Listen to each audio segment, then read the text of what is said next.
Welcome to The Challenge Historian, where we dive deep into all things MTV's The Challenge, past, present, or future. If it's happening in the Challenge universe, then we are here to document it. I am your host and dedicated Challenge historian, Jacob Hollabaugh. Thank you so very much for being here with us today as we begin another wonderful week. It's Tuesday, a mere day away from the start of our Challenge Double Dip, Spies, Lies, and Allies, episode 16 coming tomorrow night, followed very quickly by All Stars 2, episode 3, dropping on Thursday on Paramount+.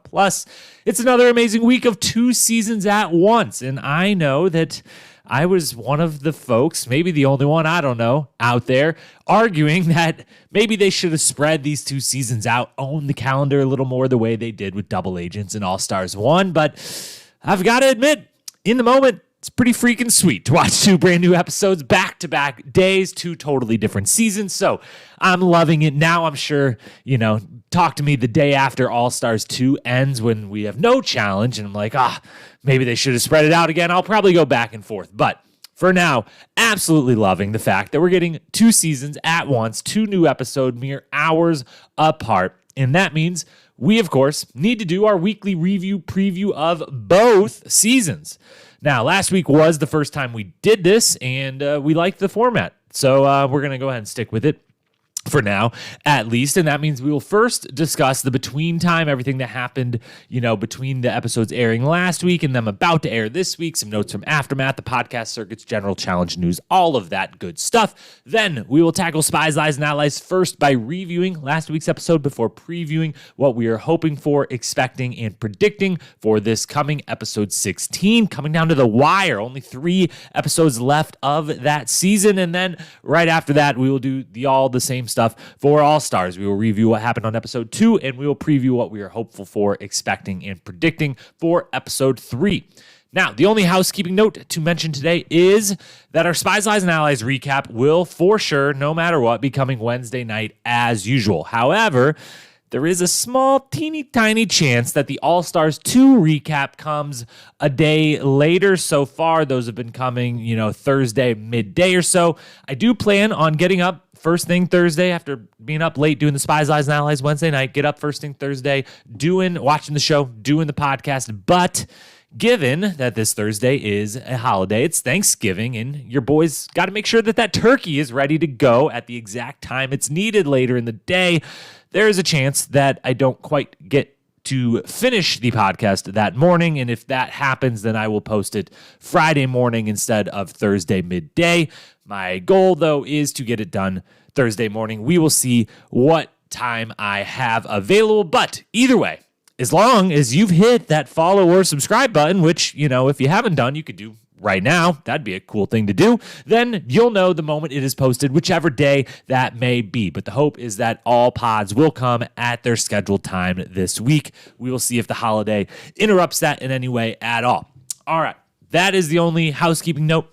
That is the plan for the week. We've got another wonderful week ahead of us. A lot of great challenge content. I'm looking forward to 2 fantastic episodes. That's what we're hoping for. We've had basically 2 weeks in a row of kind of A+ across the board, both episodes. Maybe we will get that again this week. I am hopeful, and I am certainly thankful, given the week that it is. I'm very thankful that we've had that so many times recently. Hopefully we get yet another one. Let's get to it and start off by talking about the between time before we talk about those 2 upcoming episodes. Into the between time we go. So we've got a decent amount to cover here, and as we started doing in the last 2 weeks of review previews, the between time, we formally, when it was just 1 season, we held it to strictly things that related to the season we were watching or the potential future episodes of the season we were watching, and tried to kind of ignore anything else. And we said, as we started to adopt this to be 2 episodes or 2 seasons at once, that this could become a little bit more of just kind of your challenge catch up, your challenge news, if you will. And yes, some of it may relate to the seasons we are watching, but there's a chance some of it may not. There might be a mix of that today. So let's start first, though, with Aftermath, which for the 2nd week in a row, it looks like they're not going to be doing the challenge Aftermath for this season of All Stars. So we still got it for Spies, Lies, and Allies. They did it for All Stars 1, but it was a Zoom exclusive, so probably pretty not that is time consuming to put together. Obviously, no one having to travel to do that. It's a little easier for them. So I'm guessing that's not going to start up anytime soon on the All-Star season. They are putting out a bunch more clips, though. Kind of seems like every week they're putting out another 1 or 2 clips of the All-Stars cast, reliving former moments from the show, some certain topic or whatnot. I think this one, they had the most extreme challenges ever, and then they had like one that was like infamous moments with CT throwing the shoe in Wes's face on double agents, to Julie trying to drop Veronica to her death back on Inferno. So those are out there. We don't really have any notes on any of them, but those have been very enjoyable and fun. So if you're already heading over to the Challenges YouTube channel to check out Aftermath, you might as well watch some of those clips as well. They're very good, very entertaining stuff. But we are going to talk about Aftermath as far as the Spies, Lies, and Allies Aftermath went. A few notes from it. The first and foremost is just actually not to do with Aftermath directly, but a shout out to Devin Simone, who, as we all know, the wonderful host of the Challenge Aftermath. Hopefully, maybe we still, I don't think we got it. I'd avoid the spoilers, so maybe it's been spoiled. Maybe you know who the host of the reunion that they filmed a few weeks ago is. I don't. Hopefully it's Devin, but shout out to Devin because she was hosting some Wendy Williams earlier this week. Last week, I can't get my days right, but was guest hosting that show. She's guest hosted a few different kind of primetime shows of late, so shout out to her. Wonderful stuff coming. I did not check out those episodes, but I can only assume she absolutely crushed it. Now, to the regular show that she hosts and crushed every week, Aftermath, 2 notes from Aftermath that were interesting and maybe could play a part in the last few episodes of this season of Spies, Lies, and Allies. The first one is one that has been mentioned before but was brought up again, and I think is a good thing to remember in how everything is shaken out. And that is the Aquamarine Alliance, as Devin, who is the one who's talked about it both times, cast member Devin, male Devin, has talked about both times, and that is the Emerald and Sapphire. Basically, from the moment they became teams, in order in some way to keep the Vet Alliance some structure to it, it was very immediate that the Emerald team and kind of CT as the leader of the Sapphire, the blue team, was immediately like, all right, Aquamarine, our 2 teams versus Ruby. Everything is just about keeping Ruby as last place, as the one we're picking people off from, and let's keep our team safe. We're both happy with them. We like each other. Let's keep them safe. And that has been a part of the reason why someone like a CT on the Sapphire team has been so safe. We will talk about one of the other reasons why he has in a moment, because it comes from a different place. But that was interesting just to hear them bring up again that was also a part of the issues on last week's episode when the Sapphire Ruby team up that went horribly wrong. Wasn't just that Tori, now on Ruby, was upsetting her friends and former teammates on Emerald, but it was also that Emerald was like, hey, what the F? We're, Sapphire. Now it's CT, you're ditching us too. Like, this is supposed to be Aquamarine. We're supposed to go for Ruby. Come on now. We've got each other's back. So there's a little more to it than just the one person who had changed teams, but it was also that Aquamarine alliance maybe falling apart. And the second and final thing to note from Aftermath that I found both interesting and hilarious and it just makes all the more sense, is that if you remember back to the last episode, they go to the daily challenge. There's a plan for the 2 teams to work together, and Kyle, very early in, goes for a Sapphire dynamite stick, and everyone's like, what the F, Kyle? We're all going for Emerald, only Emerald. This is not hard. This is not a mistake. You're doing this on purpose. And CT gets mad. Everyone gets mad at Tori and Kyle, and, everything goes to shit. And it looks very much like either Kyle is, in fact, so much dumber than we could ever imagine, which I just don't think is possible because I think he's an intelligent person, or he, yet again, is just like, nah, I'm going to kind of do my own thing. I'm going to make my own plans over here. And, like, what the heck are you doing? Now you're in an elimination. Now you're at risk of going home, all this stuff. But we find out from Kyle on Aftermath is that the plan between Tori and CT had been hatched between them before they get to the challenge, yes, but hadn't necessarily been 100% shared with the whole team.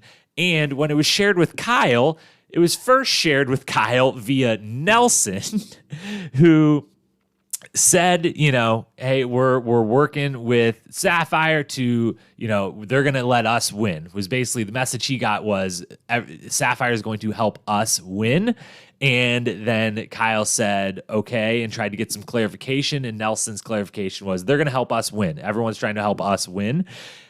And that just makes so much more sense that if Kyle's getting his directions and info from Nelson and Nelson's like, yeah, the plan's we're going to win. That's what the plan is, and doesn't necessarily go to the full effect of, hey, let's be really thorough about this and make sure that the plan is we only take from Emerald, they only take from Emerald, and one of us will win, and likely because we have more people than Sapphire and maybe CT won't go 100% as hard, we will eventually beat them. No, that's not what was translated, and the game of telephone leads to still a mistake Kyle shouldn't have made. But there was at least a small amount of me that was like, I totally see all these conversations between Tori and CT that we literally saw, but then between Tori and eventually at some point Nelson, and then Nelson relaying it to Kyle, and Kyle being like, I'm not 100% confident in what Nelson was telling me to do. So that was funny and interesting, and makes the dynamic of what went down a little more interesting. Now, that's everything for Aftermath. Let's talk the between time. Couple notes from podcast circuit or social media or anywhere out there. The first one, and the most interesting one, I just referenced a moment ago, and that was, so Josh went on, newly eliminated Josh went on the Johnny Bananas Death Taxes and Bananas podcast, and it was a good episode between the two of them, who I didn't it seems like every person that goes on the show is very, very chummy and, very like, oh, we're the best of friends. We love each other when we do seasons together. And I'm never 100% sure how true it is, or if it's just they're on the podcast with them and they're happy that he had them on the podcast and whatever. But I guess these two are much better friends than I thought, or are held in higher regard to each other than I maybe would have guessed, but I wouldn't have had any knowledge. Now I do. It's a good podcast, but the most interesting thing of the entire podcast to come out from Josh's side of explaining some of the behind the scenes stuff that maybe we're not seeing is that all season long, I especially, and many others out there, have noted that it's really, really stupid that no one, not a single male, has attempted in any single way to target CT, regardless of if you think someone can beat him in elimination, whether you think you can get him out, whether you want to piss him off. If he's in the final, he's going to beat you. The highest odds of anyone. The highest odds of anyone in a final is if CT is there, or Johnny Bananas is there, or I'll throw in my own opinion if Jordan's there. But if CT's there, his odds-on favorite to win, like overwhelming favorite, and has beaten most of these people before, including last season. So it's been a running thing all season long, is why is no one targeting him? And we did get very early in the season the one single mention. It was in very, very early. It was like episode 3 or 4. And Devin and Josh sitting down and saying, we will eventually need to get CT out because the only way I can win a final is if I run against you, and the only way you can win a final is if I run against me. And it was like, oh, yes, this is going to be amazing. We're going to have this full season of targeting CT and all the other guys playing the appropriate scared game of, hey, we can't beat you, so we would like to just keep sending you into elimination until someone pulls off a miracle and beats you there and gets you sent home. And then none of it ever came to fruition, and they literally never mention it, almost ever, the whole time. I don't know that a single person has mentioned it, other than I think Tori brought it up a few episodes ago, back when she was still on Emerald. There's a guys' week where she at least said during their little team deliberation, hey, should we consider CT at some point here? But we find out from Josh on the Bananas podcast that Nani was the one doing by far the heavy lifting of protecting CT in the game, that there was the Vet Alliance first when they were in pairs, and, everyone was kind of, for the full, we saw everyone abided by that almost across the board 100%, with the one exception being Fessy going at Amber time or two, but otherwise they respected it. And then when it changed to teams, that once it was in teams, it was Nani, who we've never seen any of it, but that was constantly, every single time it was a guys' week, mentioning and bringing up, hey, we cannot go for CT. He is holding it down. There was some allusions to the whole aquamarine alliance, we mentioned from the aftermath notes that, CT was the one really holding that too. It was the two teams together, and that Nani was the one repeatedly, anytime CT's name would be brought up, any Guys Week would be like, hey, he's protecting us. We got to keep protecting him, keep this alliance, these two teams in unison. I thought that was very, very interesting, and it'd be great if we saw any of that, both for Nani's sake, having a much bigger hand in the game than we previously thought, and for CT's sake and for all the guys' sake, for all of us out here commenting on this, being like, what the fuck, Devin? What the fuck, Josh? What the fuck, Logan? What the fuck, Emmanuel or Kyle or anyone left? Why, oh, why are you not ever even making an attempt at CT? Corey, what happened to taking the big shots? You can't beat him. Why not call him out? So we found that out. Found that to be very interesting. Also, related to the same Death, Taxes, and Bananas podcast, a very funny thing happened out in the social media world. That was Devin, cast member Devin Walker, tweeted out pretty much immediately after last week's episode, I think, tweeted out something to the effect of, you've all asked for it. I'm finally willing. If I get enough likes and shares on this post, I will go on the Death, Taxes, and Bananas podcast and talk to Johnny. And he sends that tweet out, and it gets tons of likes. It gets tons of shares. It hits whatever the goal, I don't know, he said like 1,000 likes or something, whatever it is, doesn't matter. It gets all of those. And one of the people that responds to it is, of course, then Johnny Bananas, who responds with but what if you've never been invited on the show? How would that work? And kind of comes over the top and owns him a little bit. And everyone's having a laugh at Devin's expense. Everyone's, teaming up with Johnny, having a laugh. And while it was very funny, and Johnny's tweet was very, very funny for sure, the only thing I will say about it is, this is very likely an instance of Devin being the smart, not just the smart player he is in the, being a part of the show, getting himself recast, being a part of storylines and things, but also then being very smart in a similar vein in social media and just keeping his name out there, being a part of stuff, having fun. That he very likely, obviously, if there's never been discussion of him being on that podcast before, then he's aware of that. He's the one living the life that doesn't involve a call to be on that podcast.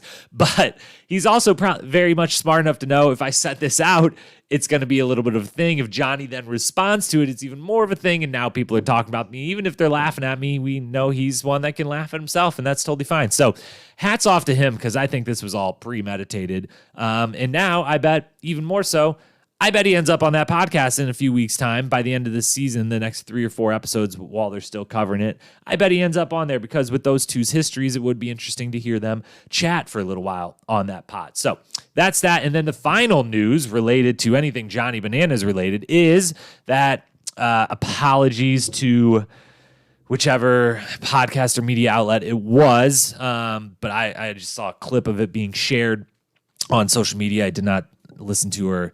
I'm sorry, I don't remember what media outlet it was from, but Bananas did go somewhere on a podcast and say that, he's recognizing that there is both. He always likes to compare himself to Tom Brady, and he says recognizing that Tom Brady's out there still competing for more and more titles, could increase from 7 to more sometime soon, and that there's others in the challenge world, which by that he means CT, who are closing in on his number of titles, and that because of that, he, of course, will be back on the show sometime in the future. Does not say when or how soon, says again how busy he is, all that stuff. But He has made now a public statement that, yes, I will do this again at some point. He's not retired. So that was news too. And the final kind of piece of news is one that it's popped up throughout this entire season. There's been a lot of Paulie and Cara Maria, mostly Paulie, but Cara gets lumped into it fairly or unfairly because they're together, and some of the interviews and some of the quotes and stuff have come of those two doing it together. And so then when one of them talks about the same topic that they talk about together individually, it's kind of coming from both of them in a way. But Paulie, they've both caused a few little waves within upsetting or getting comments from current cast members talking about past cast members needing to shut up. And I think Devin went at them once for an interview they did together where they kind of called out the what they thought was a piss poor cast currently of vets. But this time around, after the episode's over, Paulie, I don't have the full tweet in front of me, but says something to the effect of Josh is now the male standard for the show and is why it's not quite as good, and why if you're okay with him being the physical standard of the guys on the show, that you're not a savage. I think that's more or less something to that effect. Josh came back with a kind of sub-tweet or sub-Instagram story of, all these people out here being mad. I'm the one still being cast and whatever, just like living my life kind of vibe. But we get yet another, this is our third or fourth time of a little back and forth. And the only thing I want to say about it, no one's right or wrong or anything in this other than MTV Buna Murray, just cast Paulie and Cara Maria again, please. Or one of them at least. Preferably both. Preferably first Cara Maria, assuming by all accounts she would still happily do the show. She is arguably not only the best female competitor ever. That's an argument. There's a few names to be brought up when discussing that. We'll do that sometime in the future. But she's certainly the literal face of the franchise for a long, long time, like a big, big stretch. She is literally still the face of the franchise for the most part. When you go on Paramount Plus to stream The Challenge, or when you go on their MTV page or whatever, for the longest time, it was her face. It was her and Johnny Bananas. Those were the two that when The Challenge first came up on any streaming service, it was those two. They were the face of it. Let her back on the show. It will be good. And let Paulie back on the show. He clearly wants to, and he's now going to have everyone in the house hating him, assuming you cast some of these people that he's causing problems with, and it's going to lead to you bring two high-level competitors back in, you bring two people with now storylines in, infighting and whatever, and yes, I was one of many that after the 3 straight seasons of the Paulie, Cara, Kyle, triumvirate vendetta, whatever, that was kind of played into the ground, more editing's fault than their fault themselves. And, that I was definitely rooting against them in War of the Worlds because I got sucked into the whole UK, Tori and Jordan defecting and, turning against them, whatever. I loved all of that, and it was definitely worth having a season or two without them to kind of change the storylines a little, but it's a long time to have them back. So we'll say that. And then that is all really for, Aftermath Between Time. The final thing I just want to say, just for my own purposes, is that spoiler accounts. I mention them often. I mention how much I personally really, really, really try to avoid.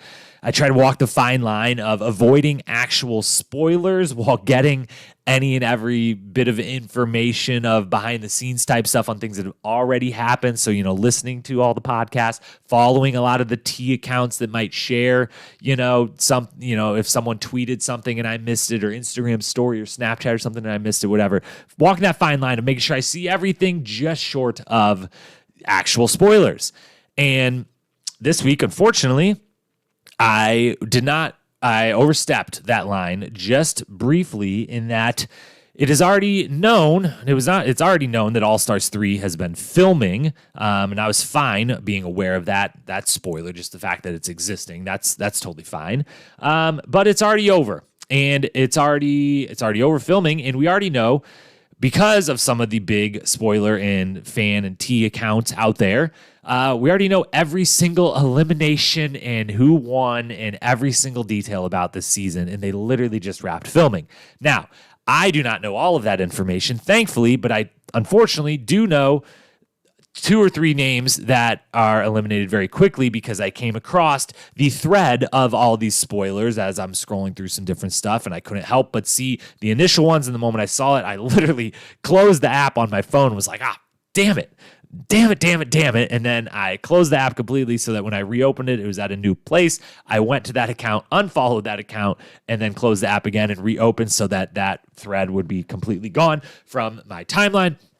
And so, unfortunately for All Stars 3, I will hopefully I will forget by the time we're actually talking about it, but I don't know who wins. I don't know who goes far or anything, except for I do now know the first two people that go home, which I'm very bummed about. And I say all this just a vent that I'm real bummed about knowing that, but more so to ask the question. And if you're out there listening and you have a strong feeling one way or the other, let us know, on our Instagram page or in the comments on the YouTube of this podcast. But who likes these spoiler accounts? Like, I really want to know who out there likes him. I guess I could see if someone's like, I don't even watch the shows. I just want to, but I kind of want to know what happens. I used to watch. I want to know if CT wins again or something like that.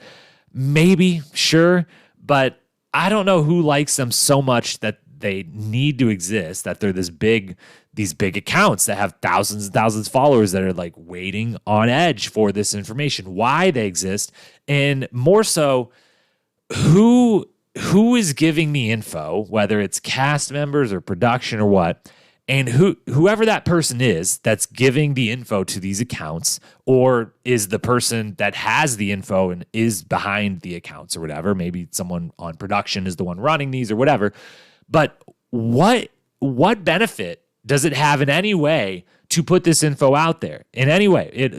I feel like the only thing, and maybe I'm wrong, maybe someone has an argument that I'm not hearing, which is what I want. I would love to have someone tell me if it exists, but the only thing it does is hurts the program. It hurts the product, because we know what happens. Or you may come across on accident, you're a big challenge fan, you come across the thing that so-and-so wins so-and-so season that's only been filmed, and you're not even going to watch on your television for 3 months. Like, what? Who does that actually benefit? It doesn't benefit the people in the game. Whoever won, what's the point of leaking that you won when we're going to know you won eventually, if there was some fight and something went down and someone got kicked off or DQ'd or whatever, and they want the quote unquote real reason to come out, well, you could still wait till the episode airs, and if they don't show a faithful version of the events, then you can come out and talk about it immediately. But saying it in advance just lets everyone know that something happens and someone's DQ'd or whatever. Like, I just don't know who benefits from any of this.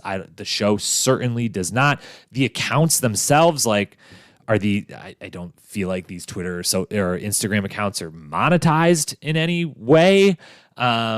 I know there's some YouTube channels that maybe deal in the spoiler stuff. Maybe those are somehow monetized, but if they are in a very, very small way, I just don't know who benefits from them. I don't like them, and that's all I wanted to say. I don't like the spoiler accounts. I wish they would go away, and I wish it was easier to walk the line of knowing everything possible about these shows, but not until we actually want to know it. So that's that. That's a between time. That's went way too long. I apologize for that. Let's go ahead and move into our review and preview of Spies, Lies, and Allies and All Stars 2. Up first, we've got our Spies, Lies, and Allies. Let's review last week, episode 15. Yeah, last week was episode 15. Tomorrow's episode 16. On episode 15, we will, last week we didn't do our usual 90-second review. We will do it now. We're not going to put the time on the clock because we're confident this is going to be under 90 seconds. But here's everything that happened on episode 15 as quickly as we can. Amanda is on Emerald now, and the men of the team act like children about the whole thing. Casey, being the adult in the room, tries to bring them together, but it's going to be a work in progress. There's a daily challenge. It involves football pads in a trench and running into each other. CT and Tori had planned to work together for Ruby to win. Kyle makes a mistake that pisses off CT. Everyone starts yelling at Kyle and Tori. Eventually, Sapphire wins after some big hits are delivered via Casey to Tori and Josh to Kyle. Second time Josh has gotten the best of Kyle with some pads on, just pointing it out. Then Devin and Josh can't believe that Tori would dare try to have her new team win, because obviously she should be okay with another guy on her new team going home and further ruining her chances of winning for the sake of Devin and Josh's game. A big argument. Tori cries to Kyle, who we already know is going in, and then he better not pick Devin to go against, so she tries to kind of save a relationship with that. He doesn't pick Devin because that's his guy. They're friends, unlike Kyle and CT, who I guess are no longer friends, says CT. Kyle picks Josh over Emmanuel as he sees a game that looks to be speed, balance, agility focused, so he goes with Josh, and it proves to be the smart pick. In a neck-and-neck battle, Kyle outlasts Josh and sends him home. And even though CT has told him that they are no longer friends, Kyle still goes back to Sapphire, sending Logan over to Ruby. So that is everything that happened. We've now got a Emerald team that is down to 5 people. We got Casey, Nani, and Amanda, and we've got Devin and Emmanuel. Then in the Sapphire cell, we've got CT, Kyle, and Emmy, a team of 3. And then over on Ruby, we've got Tori, Big T, Logan, and Nelson. There we go. Oh, got the homework assignment right this week. Actually remembered all the teams. So that's where the game stands. And where we assume it stands is knowing there's 18 episodes. This is coming up is episode 16. We assume, barring any big twists, that there's also 5, 9, 12 people left. So yeah, there's one more female elimination this week. There's one more guys elimination. That gets us down to 10, and that takes us to the final episode where there could be a final. Maybe, just maybe, there could be, who knows, maybe there could be a double elimination and a guy and a girl both go home at the same time, and then we get a 2-part final. Don't know. Who knows? But we assume one more male, one more female will be going home. So let's talk preview for this upcoming episode 16. What we are hoping for. Well, we're mainly hoping for the chaos to continue. We have now had, as we thought would happen mid-season or so, we started saying, especially the moment they switched to teams, we started saying, hey, the suspense or the drama hasn't 100% been there this season with the Vet Alliance being so strong and dominating in such a manner, but that eventually that would mean the latter third of the season could get really chaotic and really fun and really suspenseful when all those vets finally have to start picking apart each other, and when the alliance is that big, when it has to crumble, where there's no obvious divides or obvious splits amongst it. And we've certainly got that. The last 2 or 3 episodes have been pretty much the best of the season, and it's been in large part because it's been much more chaotic. There's been much more suspense, who's going to go in. There's much more strategy coming into it, which makes the challenges much more entertaining, the whole thing. It's been great, and we just want that to continue. And I would say, while it's not what I'm predicting, we'll get to that in a minute, I would say having Sapphire win would probably lead to the most chaos, just given, Emmy's the only rookie female left. If we're thinking it's a rookie or a rookie elimination, it's a female elimination week.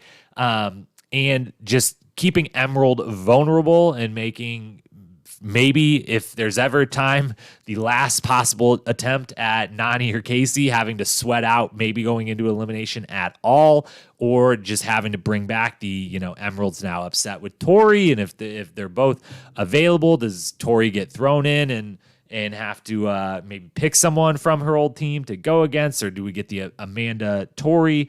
Whatever. I think if Sapphire wins the daily, it would cause the most chaos in the house, the most suspense in the house. So that's, I guess, what I'm hoping for. What I'm expecting is, in those same lines of all of that, the one thing I am fully expecting is Emerald Cell to feel a wave of vulnerability. Both, Devin now, without Josh, has now gone home, and Devin may be feeling vulnerable for when the last guys week does come up. The women of the team being like, we lost Tori for Amanda, and we felt a way about that. Now we lost Josh, which was the guy we were kind of relying on the most. Now, we just feel as a team more vulnerable. So I feel like a wave of vulnerability is going to hit Emerald of like, we almost made it to the final without really having to sweat at all. And now this last couple days, we're really sweating a lot. So I feel like they're going to feel that. As for what I'm predicting, last week we went 1 for 3. Dropping us on the season to 17.5 out of 37. We don't really, I guess if we went 3 for 3 this week, we could still get back to 500. But we kind of need a 3 for 3 week, or else our goal of staying 500 on the season is probably shot with only one this week and next week's predictions to be had. But this week we have 3 predictions as always. The first one is, I believe there will be some sort of finals fake out, whether it is not TJ actually saying you're going to a final. Just kidding. You're not. But I feel like there's going to be a lot of talk about, are we there? Is it? Are these the teams we're running with? Is there more eliminations? Is there not? I think there's going to be some sort, the finals are going to be mentioned, I guess, is the prediction, in that not just that they're close, but that are they there or are they not there? Second prediction, Tori will consider going in to the layer on purpose. That would, I guess, mean that her team, Ruby, doesn't win the daily challenge. But I guess I'm predicting one of the other two does, in that I think Tori will, not that she will do it, but that it will be considered. It will be a talking point at some point of, should I just go in, pick my opponent, and then I could pick my team that I want to be on for this final. Third prediction then, Devin eventually says sorry. If you didn't see the next week on, if you hate those, seeing those, because even those are too much of a spoiler for you, hit that 15 seconds ahead real quick. I'll make this fast. But on that one, Devin and Tori are seen having an argument where Tori just says over and over, just apologize, just say you're sorry. So my prediction is that Devin does eventually say that he is sorry because, as we talked about on a recap, he didn't have as much ground to stand on in his big argument with Tori last week as he seemed to feel like he did. He had a little bit. It wasn't zero, but not nearly as much as he was making it out to be. So those are our predictions. That is our preview for Spies, Lies, and Allies. Now, that's Wednesday night. And again, hats off to the season getting better and better the later it is gone.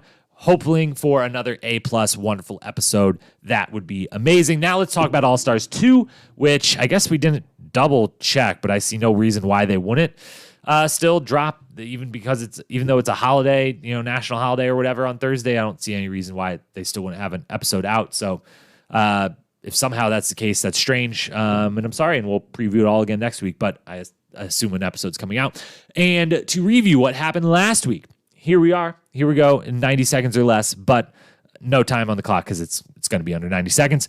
Derek and Jody tried to be as nice in the selection process as possible, but still managed to piss off at least half the house. Nehemiah, he's very upset because he asked for Ryan and Derek to be the two names nominated. Instead, only one is, and that's not nearly good enough for him. Ayana, she couldn't care less who she goes against. She's just determined to whoop their ass, whoever it is. Derek and the rest of the Cancun crew feel a certain way about being targeted already, and lines are already starting to be drawn there. Prom Night takes place. It's legendary. Tundra makes an appearance. Everyone is dressed fantastically and hilariously. It's a vibe for sure. But by the end of the party, we learn that tragedy had struck Derek, Cancun Derek, right before coming on the show with his sister taking her own life. He is now, playing for her, playing in her honor, her memory, and has to now go into an elimination he's just been voted into, carrying this emotional weight of what he is there playing for. At the arena, everyone competes as individuals. Nehemiah narrowly edges out Derek, sending him home. Ayana puts in a performance for the ages, showing she should not be messed with in this game. She beats Leah, but then goes back in to help Leah finish up her end of the elimination, hype her up. It's a wonderful moment. Everyone's tearing up. It's really, really great. It's really, really awesome to watch, but it is our last moment with Leah. So Leah and Derek go home, and that is where the episode ends. So that's what happened on episode 2. As for episode 3, what we're hoping for. We're hoping, it's a big hope, it's a big stretch, but we're hoping for another theme party. That would be great. I mean, I don't know how many outfits these folks, they clearly planned the prom in advance with each other. I don't know how many plans they put in place ahead of time, how many different outfits for certain themes they brought, but the more, the better. Give us another wonderful theme party. What I'm expecting that this episode now moves into our more regular daily challenge and elimination in the same episode. Maybe they stretch it out again, but I'm expecting that we move into that typical format. As for what I'm predicting, last week I made 2 predictions. We're going to keep it at 2 instead of 3 for All Stars to make it just a little bit easier and a little bit less just predicting who wins the daily challenge over and over and over. And hopefully maybe I can get a few more right. But in week 1, we went 1 for 2. There were plenty of tears shed, which was one of the predictions. Nehemiah Ayana losing was very, very wrong in the end. So 1 of 2 on the season. This week, our predictions are, first one or more medical interventions will occur during the daily challenge.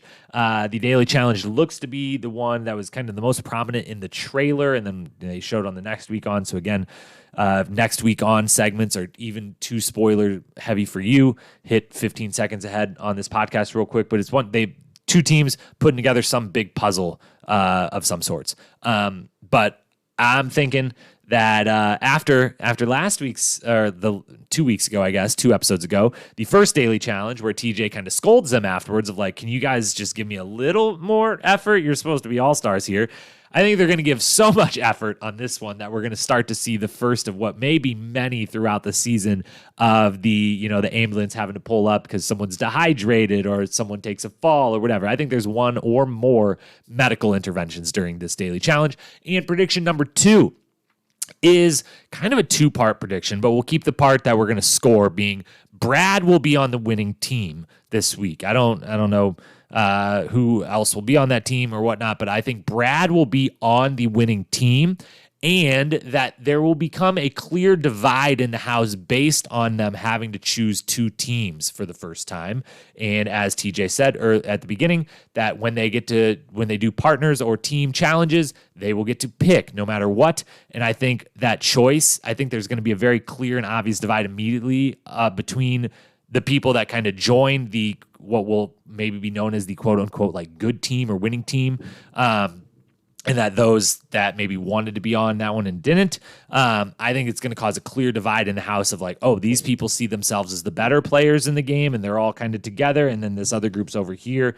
And I just think there's going to be a clear divide. I think Brad is on the winning team. So that's your predictions for All Stars 2, episode 3.